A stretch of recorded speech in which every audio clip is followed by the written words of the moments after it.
నమస్తే masters, welcome to ఐక్యం. Day 6 Tejas కర్మ శుద్ధికి మీ అందరికీ స్వాగతం.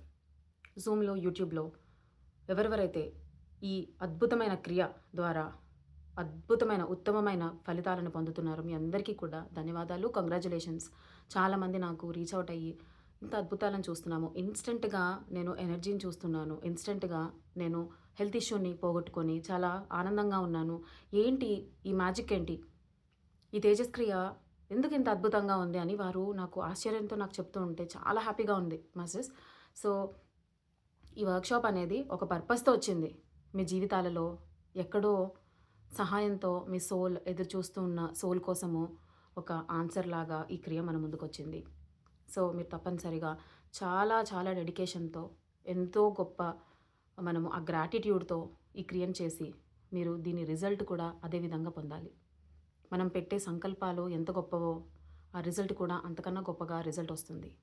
సో రిజల్ట్ పైనే ఫోకస్ కాకుండా మనం పెట్టే ఉద్దేశాలు, మన మనసు, మన ఇంటెన్షన్ ఎంత గొప్పగా ఉండాలంటే దాని ఫలితం పైన అంతే గొప్ప మనకి రిజల్ట్ రావాలి. అలాంటి సంకల్పాలు పెట్టాలి masters. The law of intention, the power of intention గురించి చెప్పాను. మీరు గత క్లాసెస్ చూస్తే మీకు కర్మలు ఎన్ని క్లాసిఫికేషన్స్ ఉన్నాయి. Total bank account is your సంచిత కర్మ. A portion of your EMI, monthly EMI ప్రారంధ కర్మ. అంటే ఈ జన్మలో మీరు అనుభవించి తీరాల్సిన కర్మ, ఒక అసైన్మెంట్. మనం ఈఎంఐని ఎలా తెచ్చుకుంటామో అలా ఈ నెలకి సంబంధించిన ఈఎంఐ మన ప్రారంధ రూపంలో వస్తుంది. అది మనం ఫేస్ అవ్వచ్చు, పుట్టుకతో వచ్చిన పేరెంట్స్ అవ్వచ్చు, ఇలాంటివి. అంటే వాటిని మనం మార్చలేము. కానీ ఆగామి కర్మ, 3వ క్లాసిఫికేషన్ ఉంటుంది. ఈ ఆగామి కర్మ ఎలాంటిదంటే మనము ప్రస్తుతము మన ఫ్రీ విల్తో ఏ పని చేస్తామో దాని రిజల్ట్ ఫ్యూచర్కి కన్వర్ట్ అవుతుంది. ఆ ఫ్యూచర్ వెళ్ళి మన సంచితంలో కూడా భాగం అవుతుంది. దీన్నే ఆగామి కర్మ అంటారు. ఇక్కడే క్యాచ్ ఉంది మాస్టర్స్. ఇక్కడ కనుక మీరు ఒక వజ్ర అస్త్రం లాంటిది మీరు ప్రస్తుత క్షణంలో ఉండి అద్భుతమైన సంకల్పాలతో మీరు చేసిన క్రియల వల్ల మీకు ప్రస్తుతం మీరు అనుభవించే కర్మకున్న ఇంటెన్సిటీని మనం తగ్గించుకోవచ్చు. అంటే ఒక జడివానలో మీరు తడిచిపోవాలి, ఒక పెద్ద ఏదో మీ మీద పడి మొత్తం తడిచిపోవాలి అని రాసున్న కర్మని మీరు గొడుగు రూపంలో జ్ఞానం అనేది మీ వెంటకు వస్తుంది, మిమ్మల్ని సపోర్ట్ చేస్తుంది. ఒక పెద్ద యాక్సిడెంట్ అవ్వాల్సింది చిన్న దెబ్బతో పోతుంది. ఈ విధంగా మనము ఆ కంట్రోల్, ఆ ఇంటెన్సిటీని కంట్రోల్ చేసుకునే ఒక స్థితి. ఎప్పుడైతే మనం అద్భుతమైన కర్మలు చేస్తామో, అద్భుతమైన ఇంటెన్షన్స్తో మనం ప్రస్తుతం అంటే ప్రజెంట్ మూమెంట్లో ఉంటూ ఇలాంటి గొప్ప ఇంటెన్షన్స్తో ఉంటామో, భూమాత కోసం, ప్రకృతి కోసము ఒక రెస్పాన్సిబిలిటీతో ఉంటామో, ఏదైతే ఆ ప్రకృతి పట్ల ఆ రెస్పాన్సిబిలిటీని మనము మన పిల్లలకి, రాబోయే తరాలకి నేర్పిస్తామో, ఫ్యూచర్ని మనము సెక్యూర్ చేస్తున్నామో, వెంటనే మన కర్మల లెవెల్లో ఆ బాండ్స్, ఏదైతే మనల్ని అటాక్ చేసే బాండ్స్ ఉంటాయో అవి షేక్ అవుతాయి. ఆ బాండ్స్లో ఉన్న అలజడి నెమ్మదిగా వాటి ఇంప్రింట్స్ ఏమవుతుందంటే రికార్డ్స్, ఆకాశిక్ రికార్డ్స్లో ఉన్న heavy imprints light light light light అయి ఫేడ్ అయిపోతాయి అన్నమాట. ఎలా ఫేడ్ అవుతాయంటే డైరెక్ట్లీ వైబ్రేషన్ రూపంలో మనం చేసే ప్రతి ఒక్క కర్మకి సంబంధించిన చిట్టా ఆకాశిక్ రికార్డ్ రూపంలో ఉంటుంది. ఎలా అయితే లైబ్రరీలో రికార్డ్స్, పుస్తకాలు ఉంటాయో, పుస్తకాల్లో పేజీలు ఉంటాయో, అదేవిధంగా మన ఆకాశిక్ రికార్డ్స్లో మనం చేసిన చిట్టాలు, మనం చేసిన ప్రతి ఆలోచన, ప్రతి పని, ప్రతి ఉద్దేశము, ప్రతి ఇంటెన్షన్, ప్రతి వైబ్రేషన్ రూపంలో అక్కడ మనకి లింక్ రూపంలో ఉంటుంది, స్టోర్ అయి ఉంటుంది.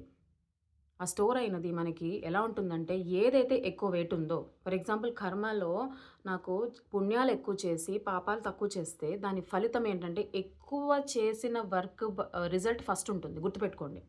మనము కర్మల్లో పుణ్యం ఎక్కువ చేస్తే మన బ్యాంక్ అకౌంట్లో పుణ్యం ఖాతా కనుక ఎక్కువగా ఉంటే ఫస్ట్ పుణ్య ఫలితమే ఫస్ట్ ఉంటుంది. అలా కాకుండా మన బ్యాలెన్స్లో పాపాలు ఎక్కువ చేసుకొని ఉంటే, మన ఇన్వెస్ట్మెంట్లో పాపం ఇన్వెస్ట్మెంట్ ఎక్కువ ఉందనుకోండి, ఫస్ట్ దాని రిజల్ట్ ఫస్ట్ అనుభవించాల్సి వస్తుంది మనిషికి. సో ఇది అనుభవించేసిన తర్వాత తక్కువ ఉన్న రిజల్ట్ వస్తుందన్నమాట. కాబట్టి గమనించుకోండి, మన లైఫ్ స్టైల్ ఏంటి, మన ఆలోచనలు ఎలా ఉన్నాయి, మన చుట్టుపక్కల మన జీవితం ఎలా ఉంది. మనకు నచ్చినట్టుందా? సంతృప్తిగా ఉందా? ఒకరి వాలిడేషన్ లేకుండా నా జీవితంలో ఒకరి పర్మిషన్ లేకుండా, ఒకరి అప్రూవల్ లేకుండా నేను ప్రశాంతంగా నేను ఉంటున్నానా? అది కూడా ఒక అదృష్టమే. అది కూడా ఒక ఇన్వెస్ట్‌మెంటే. ఇన్వెస్ట్‌మెంట్‌లో రిజల్టే. ఎంత ఫ్రీడమ్ ఉంది మీ జీవితంలో? మీరు తీసుకునే ప్రతి ఒక్క చాయిస్‌లో మీ ఫ్రీడమ్ ఎంతవరకు ఉంది? అంటే మీరంత ఇన్వెస్ట్‌మెంట్ చేసుకొని వచ్చారని అర్థము. ప్రతి ఒక్క కార్యానికి, ప్రతి ఒక్క రిజల్ట్‌కి కూడా కారణం ఎవరో కాదు. మనం పాస్ట్‌లో చేసుకున్న ఇన్వెస్ట్‌మెంట్ కారణంగానే మన ప్రెజెంట్ అనేది డిజైన్ అయ్యుంది. అది ఎవరో దైవుడు చేసేది కాదు. మన పేరెంట్స్ చేసేది కాదు. మన సిబ్లింగ్స్ చేసేది కాదు. మనము చేసేదే.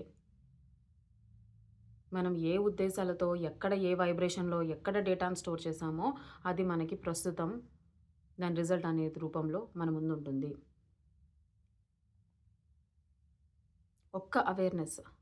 ఆ కర్మని అనుభవించే తీరు, దాంట్లో యాటిట్యూడ్, కొత్త కర్మలు క్రియేట్ చేసుకునే ఉద్దేశాలు, ఇంటెన్షన్స్‌లో మన జ్ఞానాన్ని గనక యుటిలైజ్ చేసుకుంటే జీవితం అనేది స్వర్గంగా మనమే మార్చుకోవచ్చు.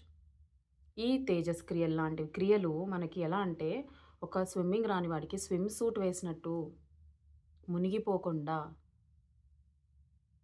ఎవరికైతే స్విమ్మింగ్ రాని వాడికి సముద్రంలో పడేస్తే, ఒక స్విమ్ సూట్ ధరిస్తే వాడెంత ప్రొటెక్షన్‌లో ఉంటాడో, ఈ కర్మ, తేజస్, శుద్ధి అనేది అటువంటిది. ఈ వర్క్‌షాప్ అయిపోయిన తర్వాత కూడా మీకు దీని ప్రభావం నచ్చింది, నాకు నా జీవితంలో చాలా మార్పులు కనిపిస్తున్నాయంటే ఖచ్చితంగా చేయండి. 10-15 నిమిషాల వరకు. ప్రెగ్నెంట్‌గా ఉన్నవారు, పీరియడ్స్‌లో ఉన్నవారు, హార్ట్ ఇష్యూస్ ఉన్నవారు, బ్లడ్ ప్రెషర్ ఉన్నవారు, బ్యాక్ పెయిన్ ఉన్నవారు ఈ ప్రాసెస్‌ని చేయకండి.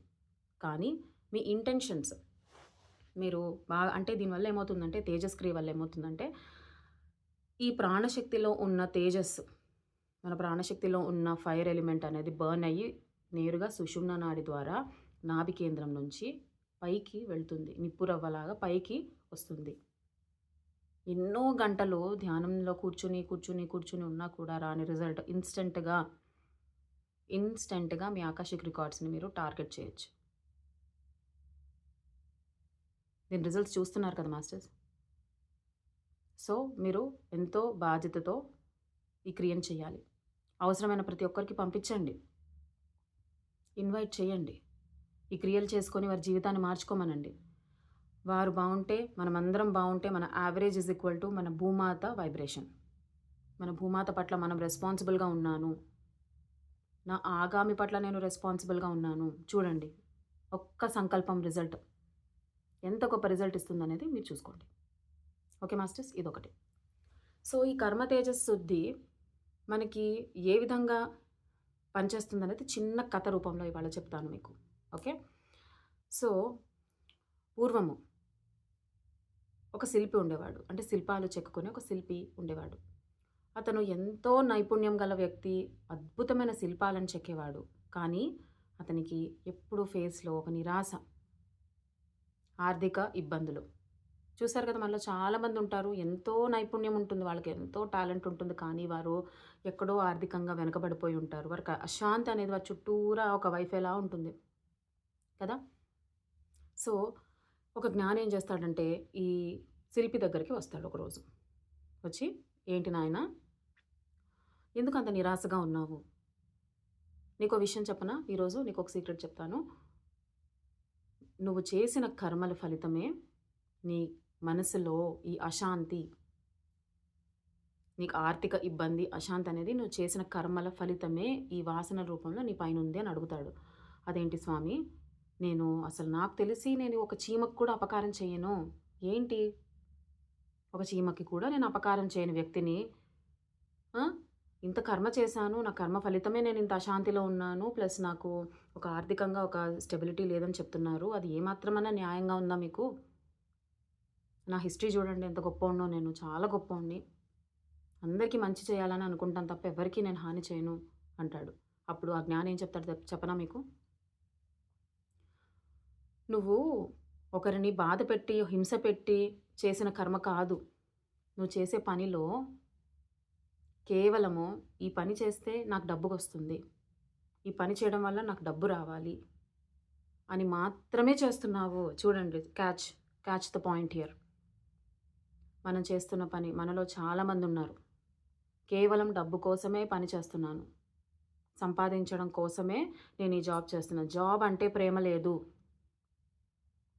జాబ్ పట్ల గౌరవం ఆటోమేటిక్గా రాదు. ఎంతో అయిష్టంగా లెగుస్తాం అలాంటప్పుడు. నాకు ఇష్టమైన జాబ్ కాదురా అది. నాకున్న టాలెంట్‌కి ఎలాంటి జాబ్ రావాలి? నేను చాలా తక్కువ దానికి సెటిల్ అయ్యాను. నాట్ ఓన్లీ జాబ్, జీవిత భాగస్వామిని ఎంచుకునేటప్పుడు కూడా అనుకుంటారు ఇదే విషయం. నేను ఎంతో గొప్పోడిని, నాకు ఇలాంటి వాళ్ళు తగిలారు. నా వాల్యూ చాలా ఎక్కువ, వీళ్ళకి తెలీదు, నేను రాంగ్ ప్లేస్‌లో ఉన్నాను అని వారు ఫస్ట్ ఆఫ్ ఆల్ ఉన్న సిట్యుయేషన్ పట్ల ప్రేమ లేకపోవడము, తెచ్చుకున్నది నీ కర్మ రిజల్ట్ అని తెలుసుకోకపోవడము, ఆటోమేటిక్‌గా రెస్పెక్ట్ ఉండదు వృత్తి పట్ల కానీ, రిలేషన్షిప్ పట్ల కానీ, బాధ్యత కానీ, రిలేషన్ పట్ల ప్రేమ కానీ రెండూ ఉండవు. కాబట్టి పనిని ఎలా చూస్తున్నాడు ఆ శిల్పి? ఒక డ్యూటీ కింద మాత్రమే, అది కూడా హెవీ ఎనర్జీతో చేస్తున్నాడు ఆ వర్క్. ప్రేమతో కానీ, ఒక దైవాన్ని చూసుకునే గుణం లేనే లేదనమాట. జస్ట్ వర్క్ చేయాలి, వర్క్ నుంచి వచ్చే డబ్బులు కావాలి. ఆ ఇంటెన్షన్‌ని, యూనివర్స్‌ని ఫూల్ చేయగలుగుతామా మనము? ఎవరినన్నా ఫూల్ చేయొచ్చు, కానీ యూనివర్స్‌ని, దానికి వైబ్రేషన్ రూపంలో మన నుంచి తీసుకుని గ్రహించే ఒక శక్తి ఏదైతే ఉందో, ఆ పరమాత్ముడు ఆ హయ్యర్ సెల్ఫ్‌లకున్న ఎనర్జీస్ దగ్గర, అక్కడున్న ఇంటెలిజెన్స్ దగ్గర మనకున్న చిన్న బ్రెయిన్ అనేది వేస్ట్, పనిచేయదు. అదేం చేస్తుంది? ఫూల్ ప్రూఫ్ కదా! ఆర్థికంగా ఇబ్బందులు, అశాంతి. ఎందుకంటే డ్యూటీ అయిపోగానే డబ్బు కోసం వెయిట్ చేయడం, ఓన్లీ మనీ మైండెడ్‌గా చేసుకోవడం వల్ల ఏమవుతుందంటే, కావాల్సిన మనీ వస్తుంది అంతే, సాటిస్ఫాక్షన్ ఉండదు, జాబ్ సాటిస్ఫాక్షన్ ఉండదు, నో వర్క్, వర్క్ పట్ల అది దైవ భావన అని అసలే ఉండదు. ఎంతమంది ఉన్నారు చెప్పండి ఇలాగా? ద మూమెంట్ అతను ఈ రోజు నుంచి ఈ తేజస్ క్రియ చేసుకోమని క్రియ నేర్పిస్తాడు ఆ జ్ఞాని. ఈ శిల్పికి తేజస్ క్రియ ప్రక్రియ మొత్తం నేర్పించిన తర్వాత ఆ క్రియ చేయడం స్టార్ట్ చేస్తాడు ఈ శిల్పి. చాలా తొందరగా, వెరీ ఫ్యూ డేస్‌లో రిజల్ట్ కనబడుతుంది. అతని చుట్టూరా ఉన్న అశాంతి అనేది తొలగిపోతుంది. అతను తీసుకునే డెసిషన్స్ పట్ల అద్భుతమైన ఆ రేడియన్స్, ఆ తేజస్ అనేది ఉట్టిపడుతూ ఉంటుంది. అతను చెక్కిన శిల్పాలలో కూడా అందమైన జీవకళ బయట కుట్టుపడుతూ ఉంటుంది కదా! ఎందుకంటే తనకి పని పట్ల ఆ ప్రేమ భావన, ఇది దైవంతో సమానం, నేను చేసే పని దైవంతో సమానము అని ఎప్పుడైతే తనకి ఆ సంకల్పాలు, అద్భుతమైన ఆ మైండ్ సెట్, ఆ ఇంటెన్షన్ మారిపోయిందో, అతనికి వచ్చిన రిజల్ట్ కూడా అలానే మారిపోయింది. నెమ్మదిగా అతనికి సక్సెస్ అనేది చూస్తున్నాడు. కంటి నిండా నిద్ర పడుతుంది. డెసిషన్ తీసుకునే శక్తి పెరిగింది. జీవితం ఒక స్వర్గంలా మారిపోయింది చాలా తొందరగానే. చూడండి, ఇట్లాంటి జ్ఞానం మన జీవితంలోకి ప్రవేశించడానికి కూడా మనకి అద్భుతమైన కర్మలు చేసి తీరాల్సిందే. ఒక జ్ఞానం మనకు అందాలి అన్నా కూడా, ఒక గురువు మనకి దొరకాలన్నా కూడా మనం అదృష్టం చేసుకోవాలి. అంటే మనం ఎంతో కొంత ఇన్వెస్ట్‌మెంట్, మంచి కర్మలు చేస్తేనే గురువు అనేవాడు ప్రవేశిస్తాడు జీవితాల్లో. ఒక జ్ఞానం అనేది మనకి ప్రవేశిస్తుంది. గమనించండి, ఇటువంటి క్రియ మనకి యూనివర్స్ రూపం నుంచి మనకి ఇలా బయటకొచ్చిందంటే మనం ఏం చేసుంటాము? ఈ స్టేజెస్‌లో మనకి ఈ క్రియ దొరికిందంటే. సో, వారందరికీ, ఎవరైతే మనకి ఈ క్రియని మనకి అందించారో వారందరికీ కూడా, వారి పాదాలందరికీ కూడా శిరస్సు వంచి ఆ మాస్టర్స్‌కి, హయ్యర్ మాస్టర్స్‌కి నమస్కరిస్తున్నాం అందరి తరఫున. గ్రాటిట్యూడ్. ఇలాంటివి ఇంకా ఇంకా కావాలి మాకు. ఇట్లాంటి లైఫ్ సేవింగ్ హ్యాక్స్ కావాలి మాకు కదా! మీరందరూ కూడా ప్రామిస్ చేయాలి అద్భుతమైన ఇంటెన్షన్స్‌తో. మీరు చేసే ప్రతి పని, మీరు తీసుకున్న ప్రతి రిలేషన్‌షిప్స్‌లో, మీరు కమిట్ అయిన ప్రతి అసైన్‌మెంట్‌లో ఆ ప్రేమను చూపిస్తారు, ఆ రెస్పెక్ట్ చూపిస్తారు అని మీరు ప్రామిస్ చేసుకోవాలి.